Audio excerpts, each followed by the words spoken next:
झलक देखने को मिलेगी, आत्मनिर्भर भारत की झलक देखने को मिलेगी। इसके साथ बिल्कुल मोनिका, उसी आत्मनिर्भरता की बार बार स्टूडियो में भी चर्चा हो रही है और लगातार मोनिका और अनामिका हमारे साथ बनी हुई है, लेकिन अब इस चर्चा को स्टूडियो से ही आगे बढ़ाते हैं। मेजर गौरव आर्या, देखिए आत्मनिर्भरता को लेकर बार बार जोर दिया जा रहा है, लेकिन वायुसेना के 50 विमान भी इस बार पराक्रम दिखाएंगे।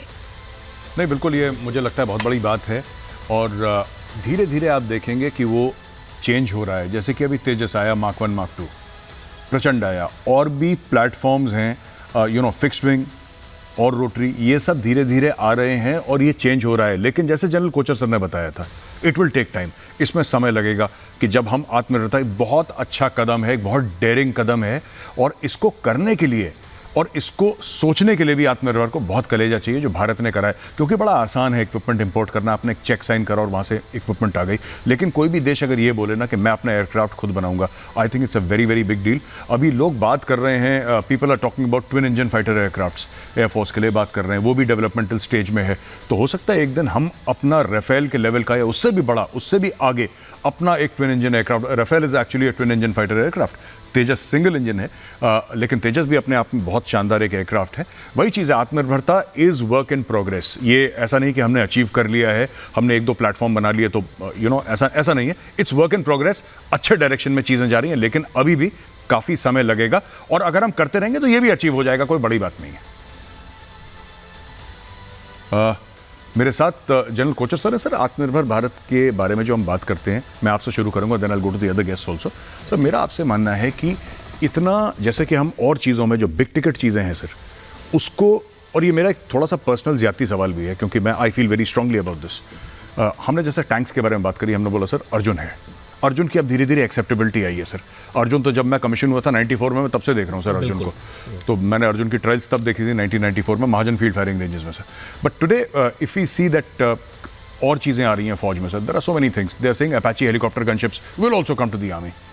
Y is the infantry neglected sir? Infantry के लिए क्यों नहीं सर ऐसी चीज़ें? क्योंकि जो पैदल सैनिक है वही तो लड़ रहा है बॉर्डर पे सर मैक्सिमम। मैं ये नहीं कह रहा बाकी नहीं लड़ रहे, but he is in the line of fire immediately sir. चाहे हम गलवान की बात करें, हम तवांग की बात करें, हम लाइन ऑफ कंट्रोल की बात करें, जो कि 2-3 साल से शांत है सर अभी, but it can get activated any time sir. Counter insurgency operation sir, पूरी राष्ट्रीय राइफल्स है। राष्ट्रीय राइफल्स में तो सर जो आर्टिलरी वाला है और जो आर्मर्ड वाला है वो भी इन्फेंट्री वाला ही काम कर रहा है। They are doing that work only, because वहाँ पे आर्टिलरी और आर्मर्ड का ऐसा कोई काम है नहीं आरआर में।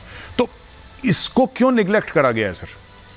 देखिए, आई डोंट थिंक इसको निगलेक्ट किया गया है। प्रायोरिटीज़ जो देश के सामने रखी जाती है वो थ्रेट परसेप्शन के हिसाब से रखी जाती है, और जैसी टेक्नोलॉजी हमारे एडवर्सरीज़ के पास है, अब आप मिसाइल्स की बात करेंगे तो टैंक टेक्नोलॉजी की बात करेंगे, चाइना के पास लाइट टैंक्स हैं जो हाई अल्टीट्यूड में इसको काम कर सकते हैं, हमारे पास वो चीज़ नहीं है, इसलिए हम लाइट टैंक्स ले रहे हैं।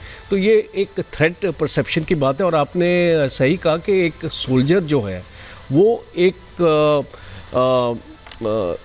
फलक्रम रहता है एक फ़ौज के लिए, बिकॉज अल्टीमेटली अगर आपने दुश्मन को शिकस्त देनी है तो आपने वहाँ पे झंडा लहराना है, तो उसके लिए इन्फेंट्री ही जा सकती है और कोई ऐसी आर्म नहीं है जो वहाँ पे पहुँच पाएगी।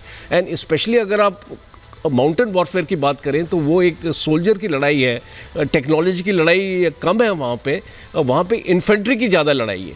तो ये प्रायोरिटीज़ हमने इसलिए अपनी चेंज की। आपको याद होगा 1991 में गल्फ़ वॉर के बाद ये concept of warfare actually change हो गया था, और उसमें मिसाइल और रॉकेट टेक्नोलॉजी ने एक सेंटर स्टेज लिया था।